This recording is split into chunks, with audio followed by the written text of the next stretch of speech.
my friend, are listening to Come On Man, a 3% Man podcast. I'm your host, Paul Bauer, and I am on the road to being a 3% man, just like you.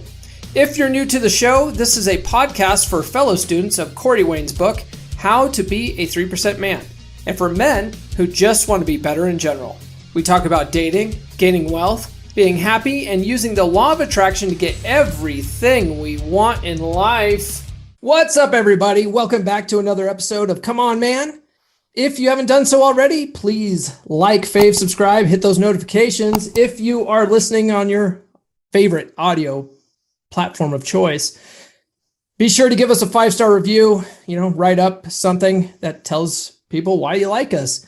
It's funny. I'm trying to be on pretty much every major podcast platform. I think I'm there. The other day, I got just a random email from a new podcast platform that I've never heard of before called Verbal. And they said, hey, we included your podcast in our platform, click here to claim it and whatever. So I went ahead and did that because I'm like, yeah, I want to be on every platform. Like, why not? People don't all just listen on iTunes or Spotify, So I did that. I'm on Verbal. If you use Verbal, you're welcome. Oh my God. All right. This week, I have a guy who's pretty prominent in the red pill space. You may have heard of him. His name is Paul Benjamin from Apex Mindset. You may have seen him on the Rule Zero plant panel with, Rollo Tomasi and Richard Cooper and those guys. And a friend of mine who's also been on the podcast, Guy Gustafson, reached out to Paul on my behalf. And Paul was cool enough to agree to come on the podcast. So he came on and I wanted to ask him because, he's so prominent in the space, and he talks to some of the biggest names in the red pill, manosphere, like regularly. So I wanted to get his take on having red pill awareness versus being red pill toxic, because there's so much branded red pill content out there. And some of it is just negative as hell, and people that just consume it all the time just end up having a negative mindset. They hate women. They think women are all cheaters and hoes and whatever. And I don't think that helps anybody. So I wanted to get his take on it, because if you actually read like Rollo Tomasi's books, right? Not just the first book, The Rational Male, but you read Preventive Medicine and Positive Masculinity. Rollo talks about these guys that become nihilistic and black pill, and that's not really the goal of red pill, at least from my standpoint. I think it's important to have a good understanding of the sexual dynamics between men and women, and like the real stuff, right? Not the rom-com bullshit. But to take that and then just put all women in a box and call them all bitches and hoes and whatever, doesn't help anybody. But having that red pill awareness can help you navigate those waters and how to interact with women in a positive manner. And that's quite a bit of what Paul Benjamin talks about. And so I wanted to have him come on and talk about that a little bit. And the stuff that he goes into, it just blew my mind, honestly. And I'm sure it'll blow yours too. And I'll bring you that conversation right after this. If you guys are anything like me, you're tired of going to grocery stores, buying grooming products that are designed for men, but they just suck, or they smell girly. I also hate going to expensive department stores like Macy's and getting cologne that makes me smell like a little bitch. I want to smell like a fucking man. And I think most women want their men to smell manly as well. And that's why I've partnered with Duke Cannon. Duke Cannon has products for men. They have products that make you smell manly as hell. They have big ass bars of soap. They have really thick body wash. They have beard oil and beard balm. Hair care products. My favorite is their big ass bar of soap. Smells like naval supremacy. It is awesome. And I also buy all of their liquid cologne. It really makes you smell manly, and they have tons of different fragrances. In fact, I have some for each day of the week. Also, when you purchase from Duke Cannon, some of your purchase goes to help out veterans. And if you use duke.comeonmanpod.com, link is in the description, you get free shipping. Win-win. This stuff smells so goddamn good, and the ladies love it. Trust me. Again, that's duke.comeonmanpod.com. The link is in the show notes. All right, with me this week is Paul Benjamin from Apex Mindset, a man well known in the manosphere. He's a panelist on Rule Zero. He's a sexual dynamics and mental conditioning expert, and he agreed to come on my show. So I'd say he's an all-around solid dude. What's up, Paul? What's up, Paul? How are you? Do you find it weird, like whenever you find another Paul? Because Paul, although it's a biblical name, it's not as common as you would think. Right. Yeah. Not a ton of people with Paul. It's so that, but it's weird environment. Sometimes I'll end up with like 3 and 4 Pauls in the same environment. It seems like it rains and pours. When I was a kid, I worked in a kitchen and we had 3 Pauls. So really? I ended up getting called by my initials. Another dude was Paul 2. Like, just find ways. Yeah. So. Yeah. I had at the company I work for that shall remain nameless. I had at one point 2 guys reporting to me, both named Chad, and so we just used their last name. Mr. So and so and Mr. So and so, just to keep things separated. Right. So I have to tell you. So my friend Guy, who set this up, he's a huge fan of yours, and for weeks he had been sending me messages on Telegram telling me how awesome you are, sending me your videos. He's like, you need to get this guy on your show.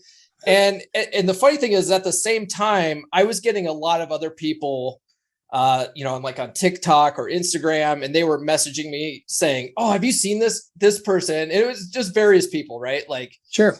Kevin Samuels, for instance, or whatever. Right. The big gigantic followers. Right. They're like, you need to get this guy on your show. And I'm like, and finally it was actually becoming so much that I put out a video. I said, look, I don't think I'm on any of these guys' radar. So if you guys really want them on my show, like, you need to maybe reach out to them or put, mention it in their comments, because they're not even going to know about me. So anyway, Guy, I put that out, and he commented on that video, and he's like, that's a great idea. And then that same day, he's like, dude, I reached out to Paul for you. And I was like, what? Oh, okay, cool. Like, I reached out to this guy who isn't Kevin Samuels. It doesn't matter though. Something. I think he's got like a couple thousand at least. No, I mean, I have a decent following though, but that's the other thing about followings too. So I put a lot of actionable information content. Yeah. And so sometimes I'm entertaining, but it's not designed to stimulate those dopamine centers of the brain and the entertainment stuff. Mm-hmm. A guy like Kevin Samuels gets on and, he tells some chick like that she sucks and she's not doing it right. She's never going to get married and her expectations are this. Yeah. There's a lot of guys that are like, yeah, give it to her. Right. And then the other girls are outraged, so there's the outrage marketing a little bit, that happens. And I'm not discrediting him. I mean, that's what he's doing, but it's just that's going to always get more followers, look at the guys over at Fresh and Fit podcast, feed some girls White Claws, argue with them on a table, throw them out occasionally, create some drama. Same reason Jerry Springer spot was popular back in the day.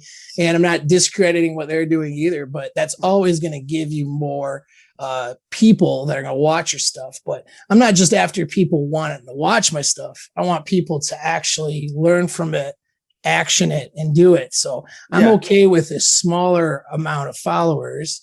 Do you know what I mean? That's a slower build, but these are people that are genuinely, having issues maybe, or genuinely want to make improvements. And so there's a lot of pain points out there for these guys, and they want to do the work to fix things. And so that's what I'd rather have watching me, because that's who's going to actually benefit from it. So, right. Yeah. Different model. definitely a different model. And right. I mentioned you're a sexual dynamics and mental conditioning expert. Can you tell us a little bit about what that is and more about your background in that? I just made it up for the website. No, I'm just kidding. No. So I started off my, Two things. Like I started off my journey really down into the psychology rabbit hole with getting into grad school for psych and some of that stuff. And then it's almost simultaneously or shortly after deciding to go into the military in my late 20s. So I was interested in psychology. Wait, I was really interested. You didn't go into the military until your late 20s? Yep. So you were like in boot camp, you were the old man then. Right. Yeah. Okay. Right. And doing things on, specialized infantry, special operations tier stuff. But it wasn't because I had these dreams and asked, let me back that up. When I was 18, I was like, dude, I'll go to the military. I'll be like G.I. Joe, dating myself here. But G.I. Joe was like the cool toy to play with and stuff when you were younger. And so I'm getting out of high school with not much of a plan, and then I got psoriasis, a mild skin condition. And at the time in the, mid closer to late 90s, dating myself again, but graduate 96. That was when pre-war on terror, everything was different back then. Mm-hmm. And they weren't just taking you for stuff. And psoriasis was a disqualifier. And so I just went, okay, I guess I'm not doing that. And then I just went down another path, did college, got into business, was interested in psych, pursuing grad school in psychology. But I mean, I was interested in women. Yeah, like everybody, that's a guy. Yeah. Usually most guys. Since I was young, but I was really bad with women when I was in high school. So I was I was terrible at it. And I was raised by a single mom. I didn't have really solid male role models. I was this kind of a tough dude. Like I was doing I was in good shape. I did martial arts. I played some sports. I was known as that guy, right? Like that's the guy that can fight guy, but I was terrible with women. It was like the ongoing joke from my friends was like, watch how quickly this dude can get in the friend zone. It was like, that's awful. I'm giving him 5 minutes. She likes him. Oh, he's friend zoned. It was just like, oh, I'm the nice guy. I was just trying to nice guy my way into attracting girls. It just was, and it was a lot of horrible failures. And that when I was in high school, and then I started to turn that around in college. And then I was like, man, I really want to figure this part out and figure out relationship dynamics, figure out women. Like I don't understand it.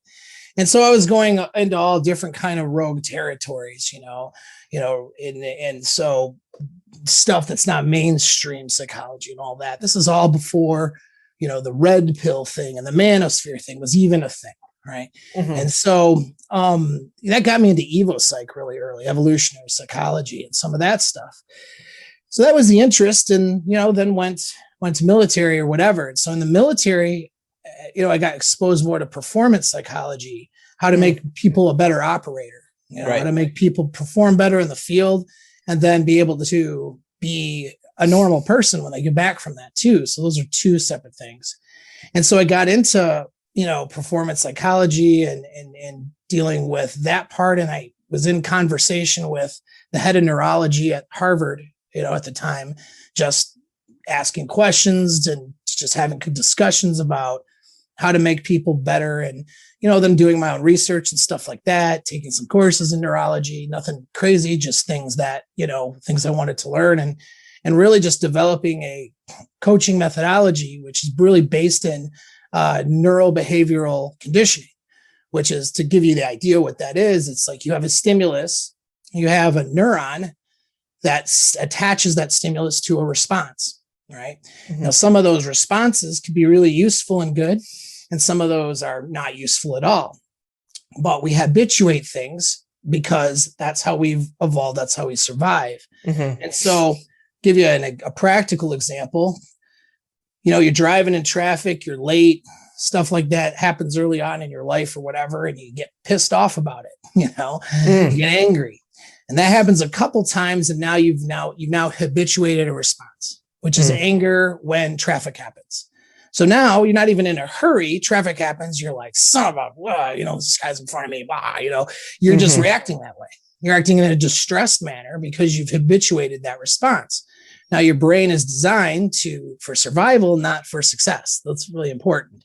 It's designed to keep you alive, not achieve a long-term goal. We always have to try to trick or condition our brain a little bit differently for a long-term goal, because that's not really what the immediate need was for our brain's evolution. So yeah, it's not, even though getting mad at traffic all the time, and now you're talking sexual marketplace, now you're on a date, you're pissed at traffic and it throws you off your center. And this chick's like, God, what's wrong with this guy? There's probably nothing wrong with you. You just have a habit of getting mad at traffic. It's not a big deal. Yeah. Right? But, let's change that habit. Let's unlearn or unhabituate that response. So we need to take that neural connection to anger, remove that connection, replace it to a different emotional response. And so that's a lot of what things are. So you can take things like fears, you know what I mean? Doing something that would be like jumping out of a plane or rappelling or, breaching a door and getting shot at or shooting at people, right? That stuff. Yeah. These are things that's not really normal. It's going to stimulate a stress response where we can habituate, or rather recondition that response a bit. I mean, instinctual responses, you're always going to have to stay on top of it, because it's something that's in that hindbrain operating. You know what I mean? But either way, though, you can still take that response, though, put it towards something else. So all the distress signals can go towards more of a predatory, actionable fight response versus, let's say, a shutting down, where you shut down completely or something like that, or you want to run away, that type of response, right? So think approach anxiety, right? Recondition a response to get that kind of, I don't want to say predatory, but that competition, like, oh, I'm going to try to get this girl.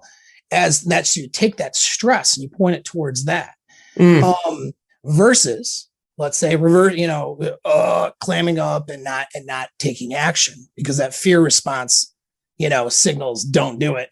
Don't do it, bro. Right. Yeah. You're going to get rejected. Yeah. Yeah. Right. Exactly. And so we can change our behaviors with a lot of this stuff. So in sessions, I'm doing a lot of that with dudes.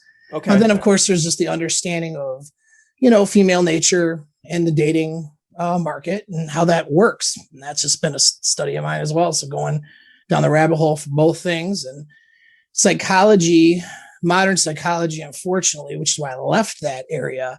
In the modern counseling, it's kind of a broken system when it comes to certain things. Yeah. On a research level, very good.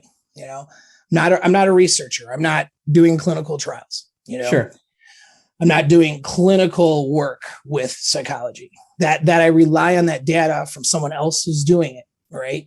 But we can take that stuff and take that data and apply it to the field. That's what coaches do, essentially. Think sports coaches, right? Sports coach a strength and conditioning coach is not a, he's not a strength and conditioning or strength or, kinesthetic, scientist or anything, exercise scientist, right? Where he's taking and doing trials and he has a control group, or, he's observing stuff and making, writing papers and all that crap.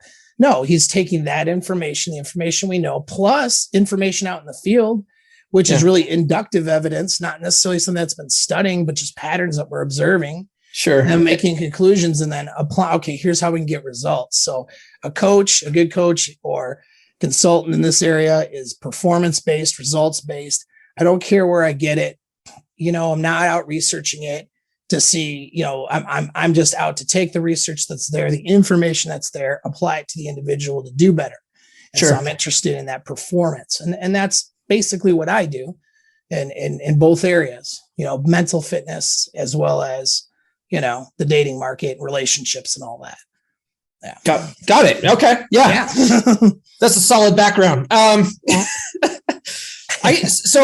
The first video I saw from you, honestly, was like, I think it was maybe last year sometime. And it was a video that you talked about using the takeaway. And it was a video on getting a woman's attention when she blows you off in text. Now, this podcast was born out of Corey Wayne's in the Facebook group around How to Be a 3% Man, his book.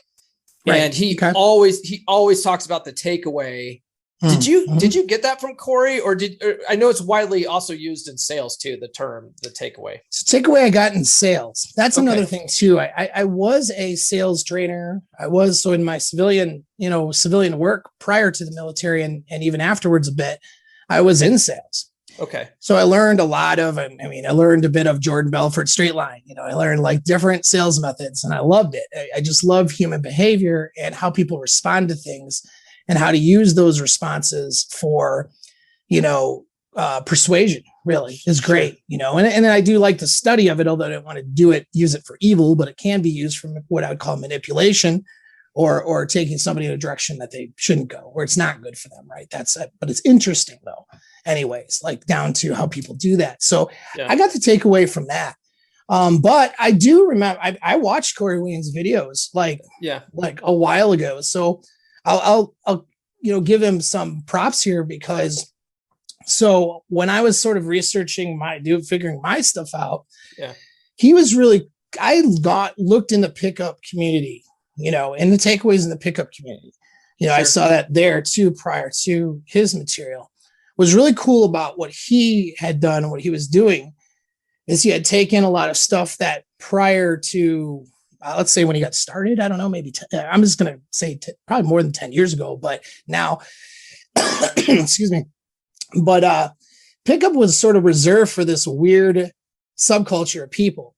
And they most people try to keep it like from the main public. There's an idea in the mystery days and some of this stuff. And like from the beginnings of RSD, like, don't show everybody because then they're going to do it at the bar and then chicks will know what you're doing. Right.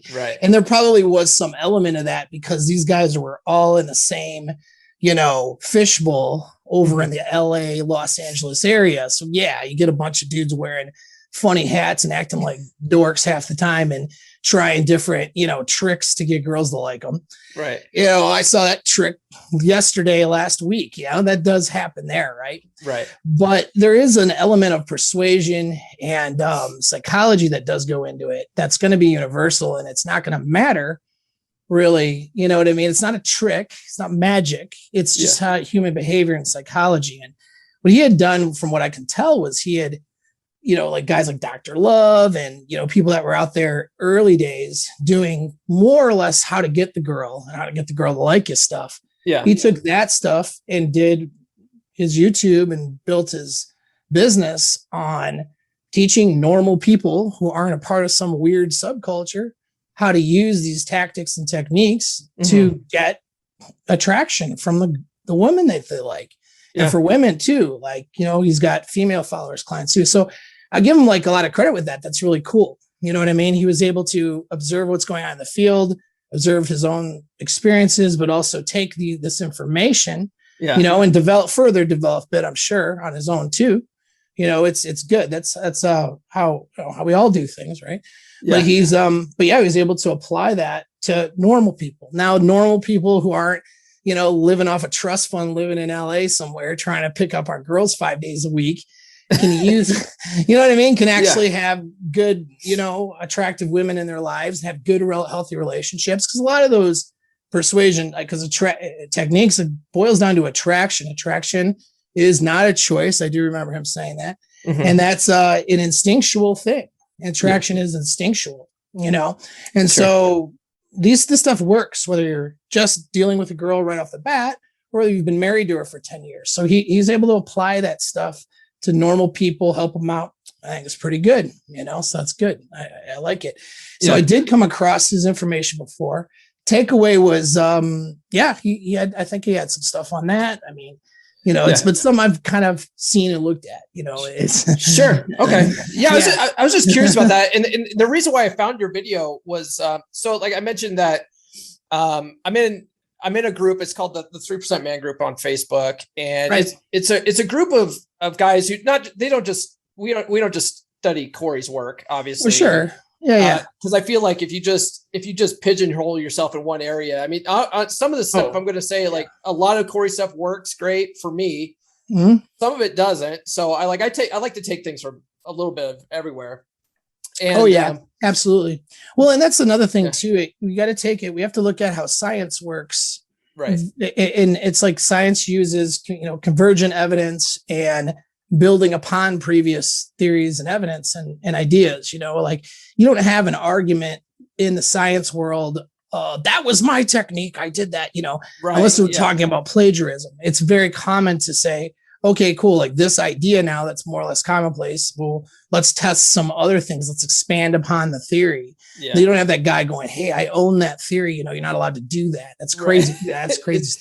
So we're all in it together. Like really, like somebody comes up with something, I'm going to, and it's good. I'm going to borrow it. I'll credit it when I can, Sure. Yeah, we should. We should be building. That's how we get better. Well, yeah, Corey does that too. And I get it a lot too. Cause I put out a lot of content. I quote from all these different books. I listen to audiobooks all the time. I quote from books all the time. And I do try to credit people most of the time. I say, I'm reading this book by this guy. This is what they're saying. Yeah. And every once in a while I'll get some kind of troll that'll say, oh, you're just trying to rip off Corey. And I'm like, first of all, I always cite him. And second, he gets his stuff from other people too. Yeah, that's right. Like we're all getting we all do. 100%. 100%. Yeah. It's not a big deal. It's not that tough, and I look at, imitate, not that anyone's imitating anyone here, but the old saying that imitation is the greatest form of flattery. Sure. Someone uses my stuff, I would appreciate the credit if it's like verbatim or something like that, but or just whatever. But I mean, use it, man. Like, otherwise, it's what it's there for. It's free on YouTube for a reason. Yeah, I had some guys saying some guy reached out to me. He's like, hey, I noticed that you did a video talking about XYZ. Would you mind if I did a video? I don't give a shit. Yeah, do it. Yeah, do it.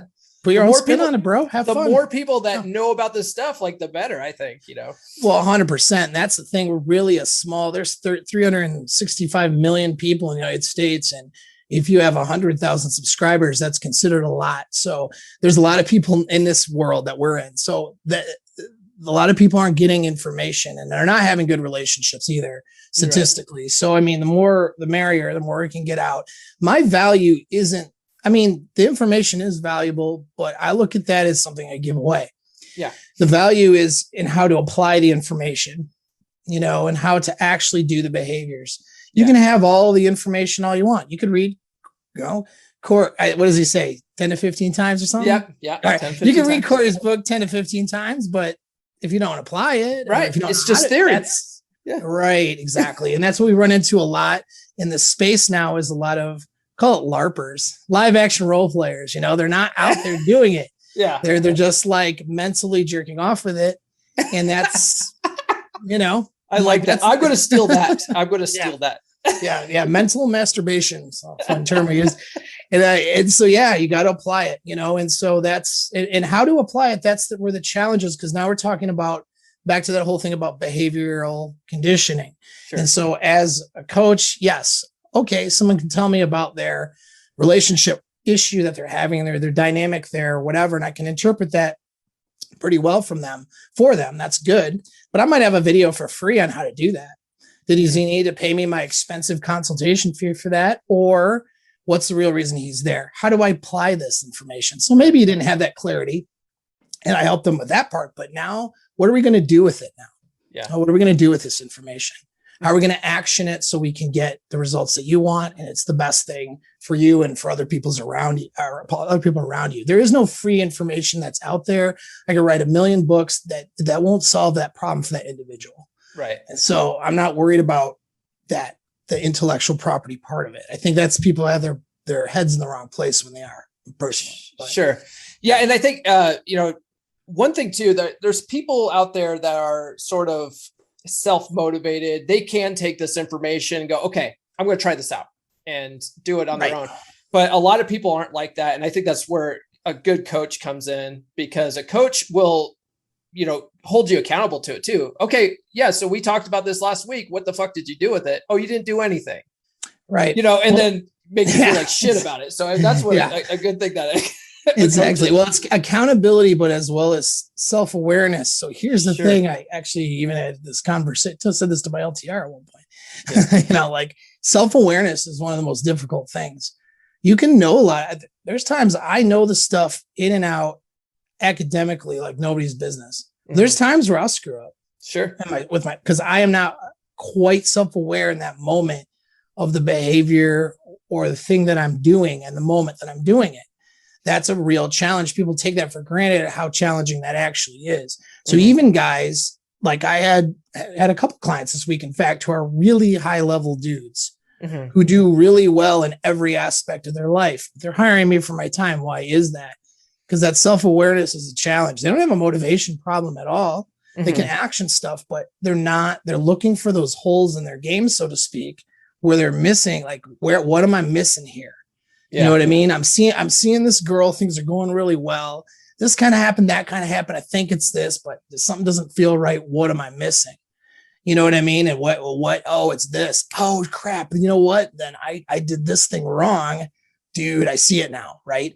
That was just a recent conversation call I had with somebody. That dude is high level as crap. Like that guy kills it with women. He's like a 7-figure earner, you know, but he has that question because he needs to be. And so someone who's dialed in like that isn't afraid to get that opinion and hire a professional for it. Yeah. I mean, I've been hiring people to help me out, coaches and the mentors and stuff since the military, you know, when I got off active duty and started a real estate team. So it's good, man. Got people who want to be successful and who want to expedite that process. Talk to other people who have answers. You know? Yeah, absolutely. So I kind of want to segue into what I really wanted to talk to you about. Takeaway? Not the takeaway, but so I mentioned offline that one of the things I really wanted to discuss with you is sort of like how there's a difference in the manosphere between being red pill aware and then red pill toxic, right? And what I mean by that is, you know, I follow a lot of the guys in the space. You know, I've read a lot of books, and I feel like having a solid understanding of the red pill, you know, about the true sexual dynamics between men and women can be such a valuable tool in a lot of areas in life, not just in dealing with women, but it does really help with our, you know, how we interact with women, our relationships, you know, whatever kind of relationship you want to have, you know, spinning plates, right? Being monogamous, or dare I even say marriage, you know, when you're established, obviously. Yeah, I know. Don't rush into that shit. Anyways, but I find a lot of red pill content to be very focused on the negative, right? There's a lot of stuff out there on, you know, bashing women, hope, you know, all women are hoes, they're all cheaters and shit. And I don't think that negative mindset really helps anyone. And I wanted to get your take on that.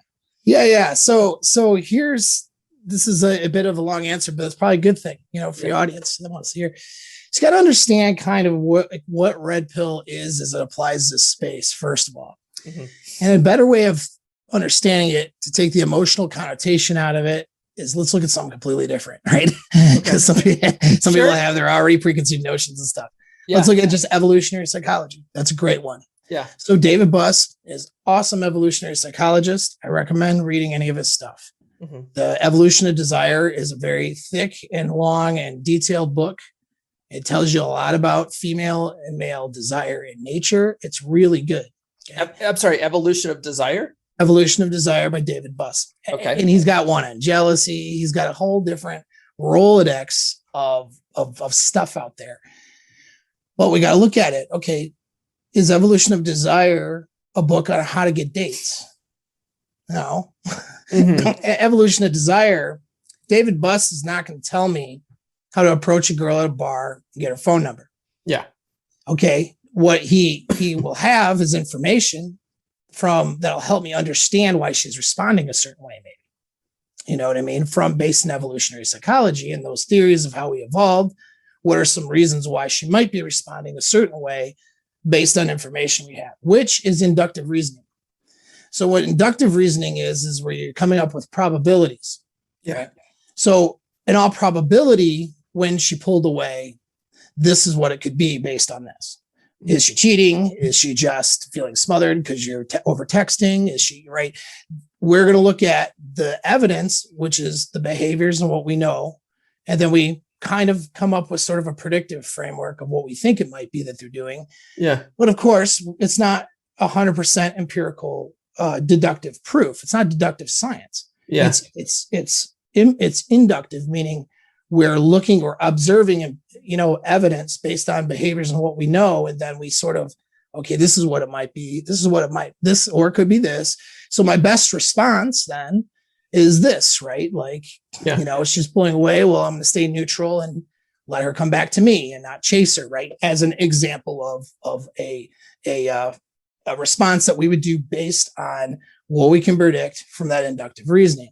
Right. And that stuff can come from a lot of different places. Now, the red pill developed I'm not like Mr. Red Pill, just to be really clear. I do my own thing. Yeah, that's fine. Yeah. And I consider myself red pilled in this sense, is that I'm friends with Rollo Tomasi. Sure. So, and he's one of the we could call him the founders of this whole thing. Yeah. He started off in a forum that was a seduction forum, and these guys are writing essays. And you had 3 dudes who are sort of the most prominent writing these essays. And what they were looking at is a lot of evolutionary psychology, some practical pickup stuff, and some basic behavioral stuff, behavioral psychology, and trying to come up with what's called a praxeology. Right. So a praxeology is, in philosophy, it's the idea that human behavior has a purpose behind it. All right. And so nobody really does anything by accident. They could be unaware, like accidents in terms of I made a mistake because I was unaware, or I was being stupid, or I thought this thing and really it's that thing. Yeah, sure. But there's always an explanation for human behavior. You know what I mean? Yeah. And sometimes the explanation is not that deep and real simple, but it's always an explanation behind it. And so you have all these guys going, excuse me. You have all these guys in this, going, well, I don't understand women. Right. Yeah. And that's the common trope, right? Is, well, we don't understand. Don't try to understand women, right? Yeah. Women understand women and they hate each other. Yeah, right. So then it's like, wait a second. Why not? Why can't we understand women? Let's try to come up with some sort of praxeology to try to understand this behavior. Sure. Right? And so now you have a bunch of theories that people have written about, and then that falls under that banner of red pill. But here's what's happened now. The brand of it turned into a brand. Yeah. It got popular. Well, what's popular? What's going to get me viewers? Yeah. Right? Like news stories. Do I report all the good news? No. I report all the bad news, and this shit's going to happen when she's going to cheat on you. Right. And so then I just do a bunch of crap like that. And what that does is it stimulates the anxieties that men and people have. And so guys, when you stimulate someone's anxieties, the behavior is to seek out more information to confirm that anxiety. They're not. Yeah. That's when I help people with their anxiety in session. And we're trying to part of it is to not continue that pattern of confirmation bias of your anxiety. Yeah. Because that's not objective. So let me give you an example. You're a little suspicious about what your girl's doing. And so you're going to go, I'm going to check her phone. Right. You're not going to do that, nor am I, because it's a little weak ass in my opinion, but that's what a guy does. Very common, right? I'm going to look at her phone. I'm going to go through her stuff. Right. Yeah. So his anxiety is up. Let's say he's been cheated on before. He's been kind of, jerked around by women before, hurt his feelings. Right. I don't mean to say that trivially, but he's got some pain from that, little bit of micro trauma or some, macro trauma from it. And so now he gets an anxiety, right? She doesn't love me. She's with another dude. She's not been, some of this behavior, because he noticed some things differently about her behavior. So now he's searching in her phone, searching. And so nothing in the current that he finds that says she's cheating on him. Yeah. What does he do though? He goes down this rabbit hole of checking every messages. When did she talk to her ex last? Right. She's going, right. When did she like that guy's post? Right. Now he's just like stimulating this anxiety, because anxiety for survival is designed to make you have negative emotions to avoid the thing. If I have rustles in the bushes and I just start running with no thought process behind it, because I get a fear response, that keeps me alive. Because if those are a pack of wolves, great. Now, what if they were just some deer roaming around or something? Still kept me alive. So my brain, once we get into that state, Our brain looks to confirm this belief. They're not looking to see things objectively. The user or the person thinks that they're being objective. Well, I'm just looking for the information and this. Well, when they find information to confirm that they're wrong, they're usually not like, oh, I feel better. Usually they continue to dig for a while because they're looking to confirm their negative belief set of what's happening. Mm-hmm. Now, that doesn't mean that you never confirm information or you just blindly trust things, but it's a real challenge for people to get into what I'd call a neutral mindset, where they're not thinking excessively negatively or excessively positively about it. They're seeing objective reality for what it is, interpreting it. Then from that standpoint, just radical acceptance. Here's what it is. Okay, what do I do about it now? Right. Yeah. And so that's the thing is guys are taking a praxeology, which talks about things in female nature from an amoral standpoint. Every woman is wired to cheat on you. That's a fact. It's not a myth. It's a fact. They have a certain wiring where they could cheat on you. That doesn't mean every woman will cheat on you. Right. There's a lot of women who won't cheat on you. Yeah. Because there's other things in place. Let's look at hypergamy. Women want the best deal they can get. And that's an ingrained genetic wiring. Yeah. But that doesn't mean that they're going to discard their husband of 10 years because some hot bartender, hit on her at a bar. And it's not what that means, because there's other instinctual things in play too. It's not the only thing. There's also social stigmas to, like, oh, I'm going to cheat on him. And what I call good chimp or bad chimp. Right. Social stigma is a powerful drive, as powerful sometimes as the hypergamous one. Sure. Not to mention the hypergamous drive is subjective, meaning she could see, dad bod over here is the best that she's ever been with, because her emotions are stimulated to a degree that that's how she feels about it. Yeah. Is it objectively true? Probably not. All right. Thank God. Yeah. Thank God. Because there's always someone around the corner who's better than me. I don't care how good I am. Yeah. Right. But that's why women don't just dump their guys every 5 seconds, because, and that's why it's based on desire and attraction, not so much. Do you know what I mean? Oh, let me logically calculate who the better deal is. Oh, you're an inch and a half taller than me. I think it's a better deal. I'll go with that guy. It's not how it works. Right. Sure. And so it's guys who are not understanding how women think and how their emotional systems work and how desire works and all these other factors, because they have anxiety, they have problems. And so they look at a praxeology, something that's designed to just talk about, give an explanation for behavior, right? Like it's really after the fact. She does this. Well, why would she do that? Let's look at this behavior. And now let's look at the patterns of behavior over, a bunch of women doing similar things. What could we say that is? Yeah. And so that gives us a praxeology, an explanation for human behavior, which is great if you know how to use that correctly in terms of just understanding your woman's motivations. Yeah. But it's not so great if you have a bunch of anxiety and a bunch of bullshit in your head, because what ends up happening is they take all that BS and they just apply it to whatever they're looking at. Yeah. And so it ends up being completely false. And so you have a lot of people, to include content creators under the red pill banner, who are full of crap. Like they're just saying stuff that's garbage, and that isn't helpful because they probably have their own anxieties.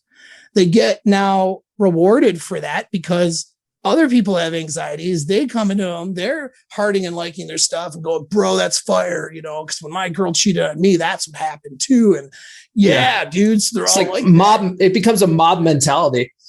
Right. And so they're not looking at the nuances of it. They're not looking at, it's not that, there isn't instincts that exist, but women are individuals and they are human beings, just like we are individuals as men. And so we have to account for individual characteristics. Sure. And not make vast generalizations because we have instincts. I mean, my instinct as a male is to spread seed amongst all the land, amongst every fertile, halfway decent looking 3 and above. I'll say 2 and above, right? That's my chimp brain. My chimp brain is going to do that. Your chimp brain's the same thing. Sure. Does that mean I'm going to go sleep with a 2 or a 3? Does that mean I'm going to cheat on my girl or something? Or does that mean I'm going to, if I was a married guy, that he's going to just like sleep with the secretary, even if she's good looking? Like, no, there's other things involved. Human psychology is more complex than a novel theory here or there. But these guys are cherry picking things that are true things. Yeah. They are true, but they're the way that they're applying it and the way that they're looking at it is completely wrong. And that's what you end up happening. That's the toxic stuff. Yeah. Unfortunately. And they're usually just on the internet commenting on your stuff. They're not really doing a lot usually. Right. Definitely not talking to girls. Right. Which when I messaged you last night saying, hey, this is kind of what I'm thinking about talking about. You're like, let's talk about how people with that negative mindset suck at game. And I was like, yes, let's talk about that. Well, yeah.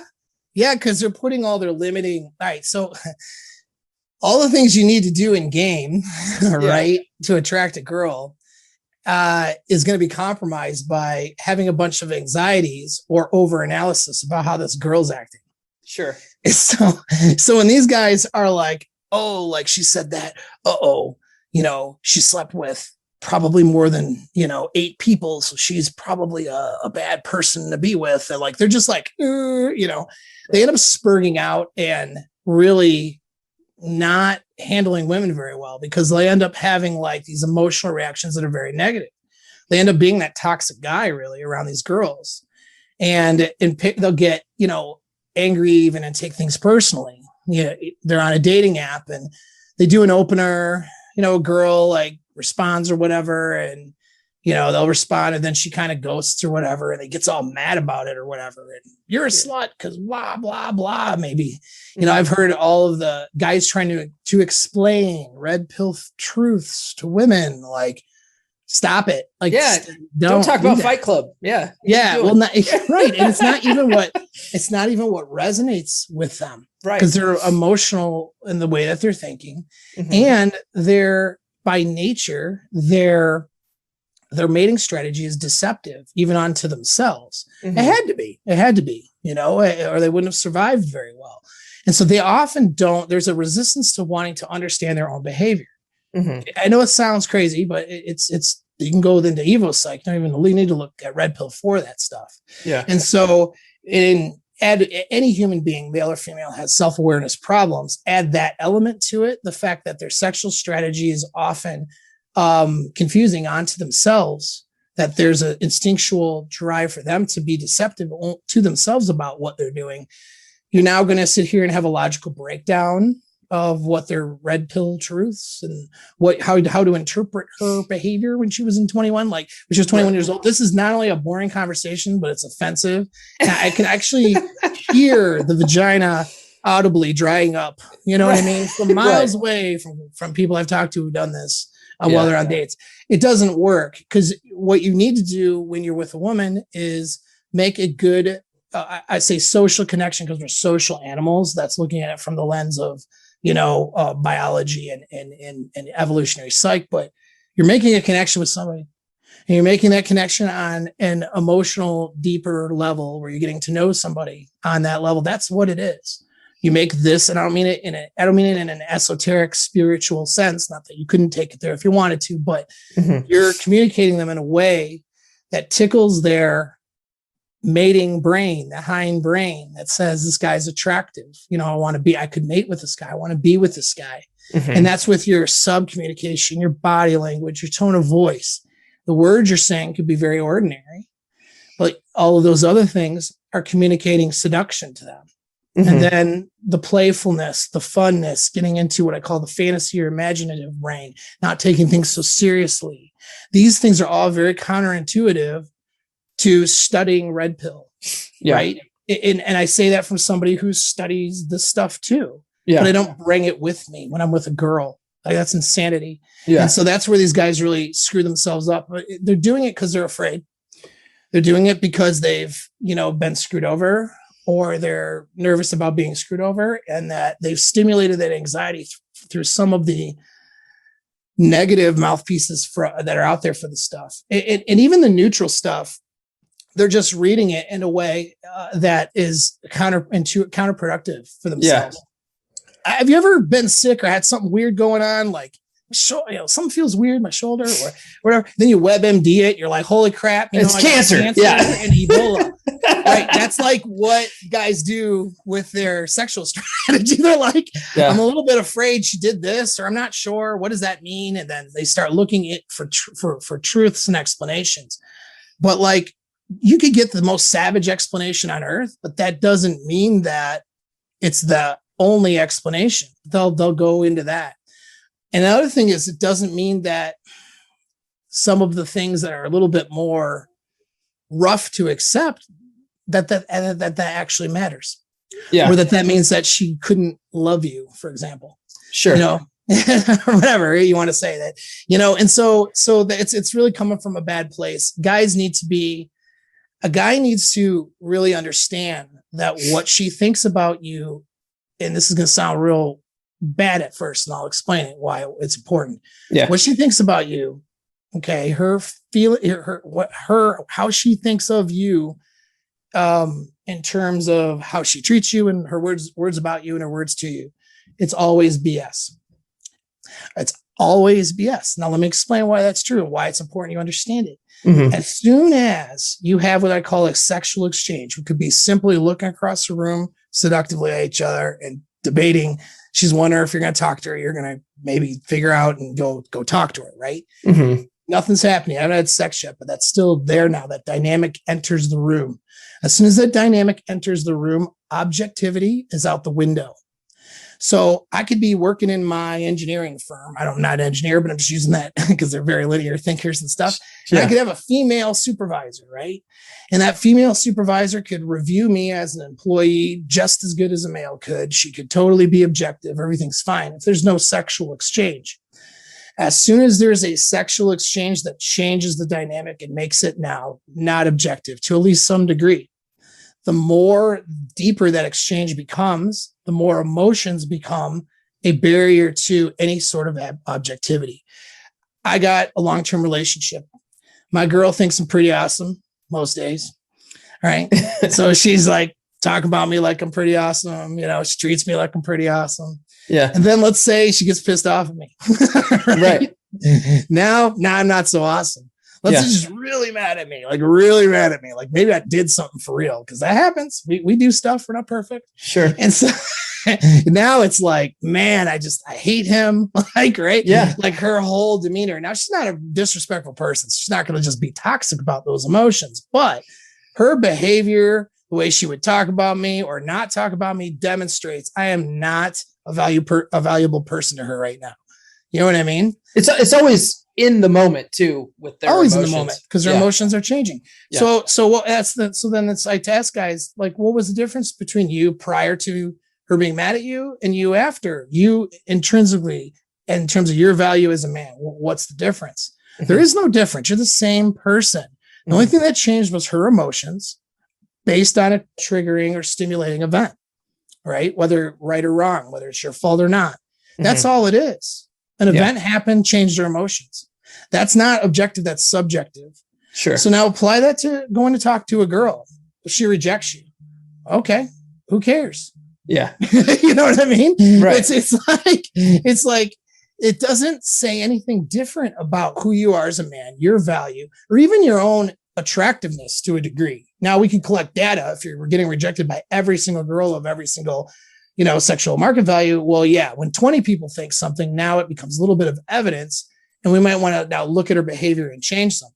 But even then, it's subjective from each individual person. So what am I doing as a pattern that's turning everyone off, right? You can look at that stuff that way, but it's still not something to be taken personally, because I can take a guy. Well, I've done it so many times. Mm-hmm. Take a guy who's getting nowhere. Let's say on a dating app. Now, this is a really good example. Some actionable advice for your audience too. Yeah. Get a guy who's on a dating app, right? And he's got, I'll use two examples. One was this guy had all these really cool photos, right? He had like four or five really good photos, follows what I would prescribe. And they had one photo that made him look like a complete dork. Yeah. Right. He just looked terrible in this photo. He was getting like not good responses. It was not, well, yes, because a woman is going to see your worst photo in that app as, that's what you look like. Yeah. Because women, we look at solipsism, they do filter things through their own, perceptions and needs and wants and what they're doing. Well, yeah, women wear makeup, women do themselves up. They do, so they assume that guys are like, when they take a photo, that they're putting their best out, at least on an instinctual level. So when a guy has 5 photos and the worst one, she figures that's exactly what he looks like. Not that that's a bad photo or a bad angle or any of that stuff, but that's what you're looking at. Yeah. You know what I mean? And so she thinks she's talking to this dork the way that the other 5 photos don't matter. Just taking that photo out was a simple observation thing. All of a sudden, the dude is now getting like responses changed like that. Matches, hits, girl, all that stuff. It changed like almost immediately. Another one, back to photos again on dating apps, just to use as an example. I had one guy, high level guy, looked good, had a lot of things going for him, high earner, all kinds of stuff, right? His sexual market value, as we call it, was pretty high. Yeah. But he didn't feel that way on the inside. So that translated to how he presented himself on the apps. Well, I got to go be myself, is what it is. And so he has photos that are more candid and all this stuff. None of them look that good. They're not a good presentation of him. Right. Why? Because he doesn't feel like he's this high S&V guy on the inside. He's not that. It's a confidence issue, but it's more than that. He just doesn't feel like he's that valuable or even that attractive. Mm-hmm. So he's picking something that would make him look attractive. Felt weird for him to put on the app. He had to put more of an ordinary photo. And then the self-talk or the argument he's going to tell himself is, well, I want to be myself. Mm-hmm. Because to him, the good-looking version of him and those good-looking photos, that wasn't really him. Right. And so that just shows you how limiting beliefs can really cause these things to be different. I looked at his, because he was getting like these, I'm just thinking to myself, I'm going over his text exchanges. I'm like, dude, what the hell is going on? Like, this isn't, let me see your profile right now. Let me see your profile again. Yeah. He had these shitty photos. And so I'm like, okay, man, what are you doing? I'm like, I like yelled at him. I'm like, what are you doing, man? Like, I'm trying to, of course, this isn't even you, dude. It's not even who I see over at Zoom. He was like, well, you're not, what do you mean? It's not who I see. I'm like, yeah, because in the inside, he feels like this lower sexual market value, lower value man. And he's just not. And so I'm like, we need to get new photos of this. He goes, oh, I have some. And when you have some, he had gotten professional photos done. Didn't think to put it on his apps because he didn't think it looked like him. Yeah. I was like, put that one there. Like, right. Like, I was just, that goes there. What is wrong with you? Yeah. And so then all of a sudden, blows up. Apps blow up. He's getting a bunch of dates. Yeah. You think those girls saw him on the date and went, oh, you're not like your photos. Who are you? No, of course not. They were happy to see him. I mean, they saw him as when he showed up because we developed confidence with him to show up confidently. Yeah. They saw him the way that those photos were. And they saw him as that confident, high sexual market value guy because that's who he, presented himself as. And that's who he felt like on the inside. But I don't even know how we got on that tangent. Well, we were talking about we were talking about negative mindset and make it how it makes you suck at game. How are we on time? We're coming close to an hour. We good? I'm good for a little while. As long as you want to go, man, for a little bit. I got a guy kind of waiting on me for a consult, but he understands the flexibility of what we're doing. Okay. If I talk to him in 30 minutes, not gonna be mad at me. So okay, yeah. Well, I won't take up too much of your time. I want to be respectful of that. But no, it's okay. One thing I wanted to talk to you about. Now, you've already talked about Rollo. Rollo's your friend, and Rich Cooper too. You know Rich. Yeah, no, Rich bit better than Rollo. Yeah. Okay. Mm-hmm. Well, one of the things that I like to tell people, and like especially my videos too, that are just getting into this stuff, I always say, I go, look, I feel like Rich's book, The Unplugged Alpha, is the best red pill book out there. That's a personal opinion, and the reason why is because although he goes into a lot of the same stuff that Rollo goes into, he gives actionable advice like you were talking about.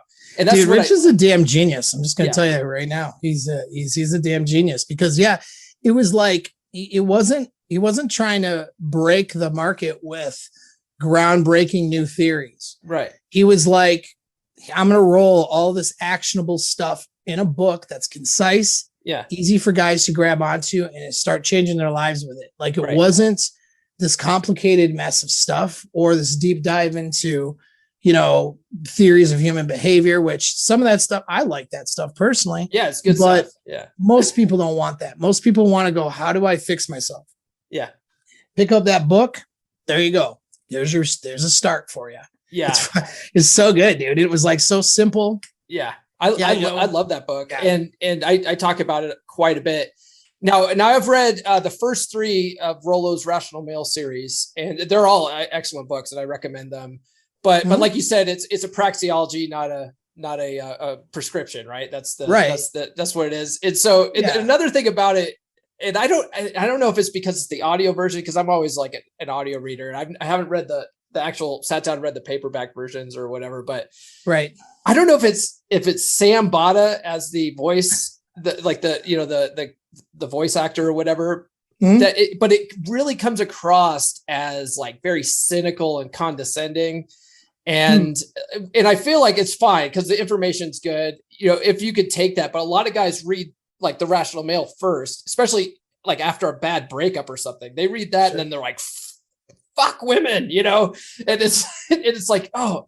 So I always say, you know what, read Rich's book first, and then maybe get into Rollo's books after sure. that. It's not bad advice though, really, because get into the concepts of what's, without going too far into, you start getting in the weeds with the details, which Rollo does that very well, yes. but some guys, if they already have, limits to their own belief system based on trauma and damage and stuff going on inside of them, they're going to interpret those details. They're not going to see the nuances for what they are. They're going to interpret those details really badly, and that's not going to be good for them, Yeah.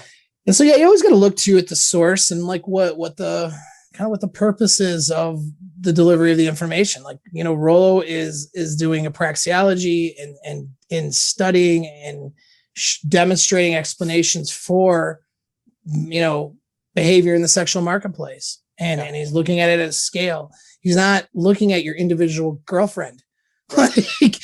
who will fall in line with some of the instinctual things, but there's other nuances there. You can't just, look at the most, you could say, damaging way of looking at it and then act from that point, because you're not being objective. Guys think when they're being super negative that they're being objective. That's completely not true. Yeah. Guys think, well, if I just ignore it, I think everything's good. I'm putting my head in the sand. Well, you kind of are doing the same thing, thinking of it negatively. You're just doing more than putting your head in the sand, though. You're doing things that are going to sabotage it. It's what you're doing.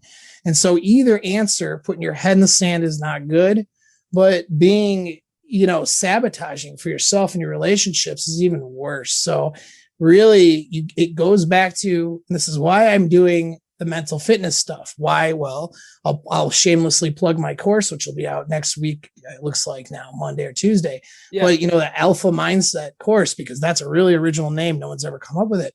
But I mean, by the time this airs, it'll have already been out for a while. But that's cool, man. People can just pick it up. I'm going to try to do a low price point, but it's all these things that will help dudes get into a neutral mindset, into a mindset of objectivity, to getting emotional self-control, mental self-control, so that they can see things for what they are and then make good decisions for themselves and not be walking around with a lot of distressed emotions about things.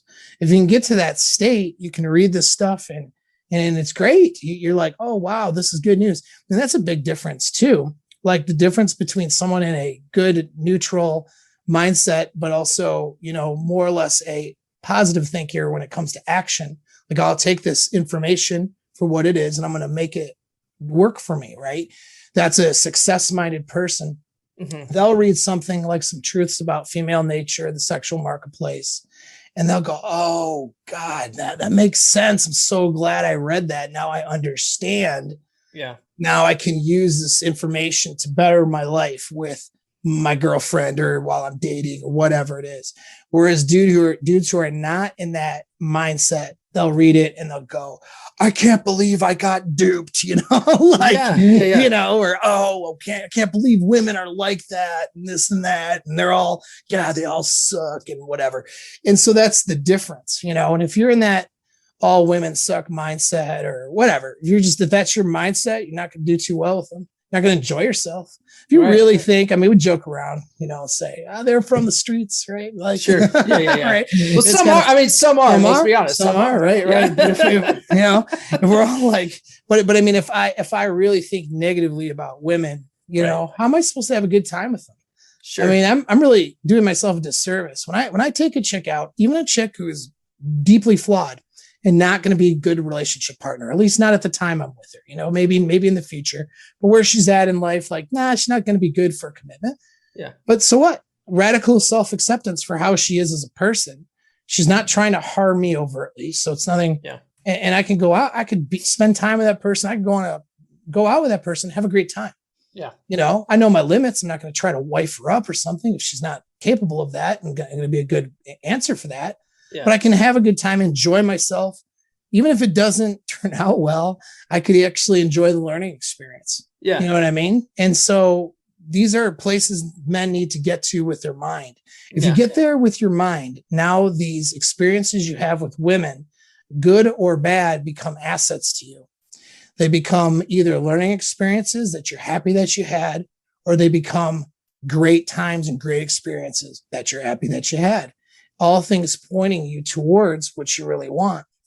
And so that's why that mindset stuff, your inner game, that stuff is so important. And guys really need to think about that stuff, particularly if they're going to start getting into some of the more objective things that don't have a moral connotation to it. Evo Psych, one of them, red pill stuff is another, you know what I mean?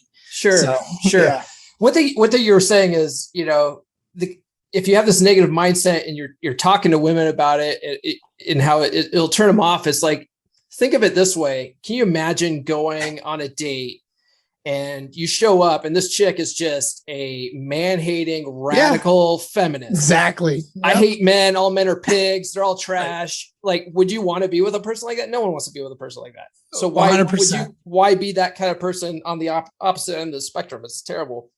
Right. And also you were talking about a learning experience. One thing I always tell guys is, like a lot of guys get so pissed off at like catfishes, right? They go on a date and this chick's catfish them and they flip out.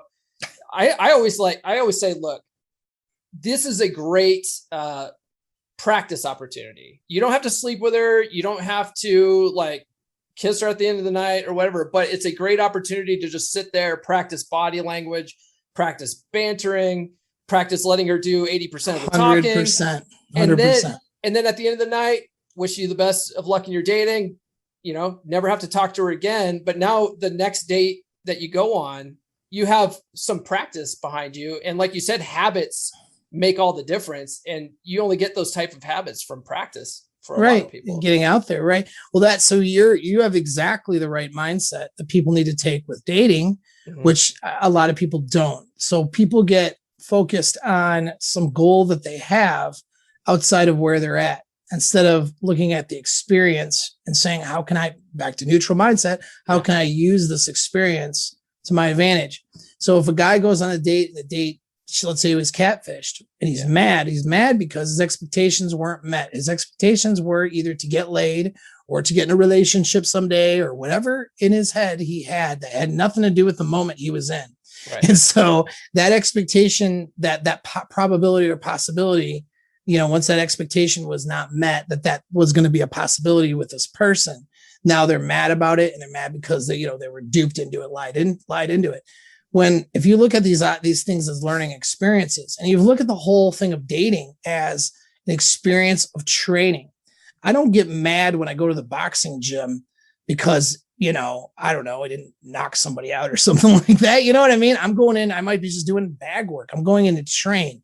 Every experience I'm going into is training for me to get better, which gives me more skills to get what I want. Your success with women has to do with your value as a man, your intrinsic value. We could call it sexual market value. It has to do with your opportunity. So how many opportunities you have with women, and then it has to do with your skills, those three things. And guys need to develop those skills. So you're looking at it, you don't walk away. You have a good time. I've been I've met with girls that I'm like, this ain't going to work. Yeah. I still have fun. I can enjoy the moment for what it is. Who cares? I walk away with something from it, even if it's only something this big. Yeah. I don't have to, if you're setting your dates up properly, you don't have to spend tons of money and tons of time on it, that you should only be really meeting for a quick drink to see what she's like anyway. Yeah. Like, you end it in 30, 45 minutes or something because it's not worth your time and you'd rather go to another place and do a little game on your own or whatever, or just spend time with yourself because it's just not that fun to be around. Mm-hmm. What'd you lose? You didn't lose anything. Right. I tell guys, they get mad and they're like, oh, they wasted your time. I'm like, it's only a waste of time if you turn around and walk and go home when you're expecting to go out for drinks anyway. You turn around, go home and jerk off. Like that's a waste of time. Right. You know, but practicing for your next date is not time wasted, you know. Exactly. So, this has been a really great discussion, and I want to thank you for joining me. Where can people find you on the internet, Paul? Yeah. So just go to Apex Mindset on YouTube, and that's all the cool videos, and you guys might like some of that stuff. And please subscribe if you go there. And then apexmindset.net to book a consult or to take any of the courses. I'll have a membership program and a community by the time that you air this, probably if you're airing it in November. So that stuff will all be detailed there on the website, and just, hit me up and we'll do some stuff. Whatever your audience, Yeah. Awesome. No, I think a lot of guys that listen to the podcast, this really is a podcast for students, sure. I'm not a dating coach, I'm a podcast host and I'm a fellow student. I just like learning this stuff. And so guys that listen to this, you could definitely benefit from, a consultation with you, I think, for sure. Cool. Yeah. Thanks, man. I appreciate it. Yeah. No problem. It's good. Good conversation, dude. Anytime you want back, it's fun. Awesome. All right. Yeah. We'll keep in touch. Awesome. Paul, thanks for coming on the podcast. I really appreciate it. You're welcome back anytime. The conversation we had was very enlightening from my standpoint, and I hope a lot of people got a lot out of it, and hopefully in a positive manner, and they can now take some action and not just, sit at home and wallow in some self-pity.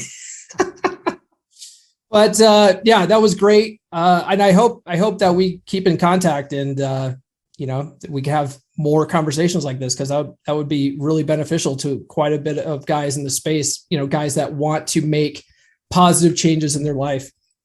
And if you guys are looking for a good coach to help you with your mindset, definitely check out Paul's website. I will put that in the description. Other than that, we'll catch you guys next week. Thank you for listening to Come On Man. If you are new to the podcast, I highly recommend reading How to Be a 3% Man by Corey Wayne at least 10 to 15 times. I recommend you watch his coaching videos on YouTube, and I recommend that you engage with other 3% men in our 3% Man Facebook group. Links to all of these are in the show notes. If you like this episode, please give us a good rating on your favorite podcast platform of choice and share with all of your bros. Now go out and get it.